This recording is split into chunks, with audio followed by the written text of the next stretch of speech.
lekarstvenniy rinit, ya'ni burun ochuvchi dorilardan uzoq davomida foydalanish kerak.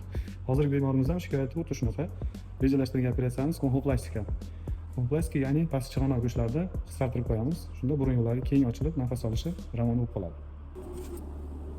Buni pastki chig'anoqlar shu tikkan bo'ladi, hozir nafsiyno hisobiga qisqargan. Shularni hozir orqasidan boshlab qisqartiramiz. Chap tomonda ham ishgan bo'ladi. Shu holatga keltirib qo'ysak, hozir bemorimiz qaytib burun ochuvchi dorilar bilan foydalanmaydi.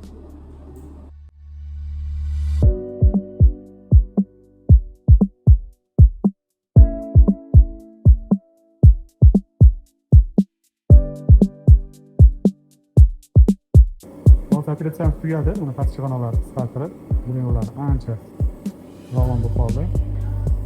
Endi bemorimiz xudo xolisa maza qilib nafas oladi va burun ochuvchi dorilardan qutuladi.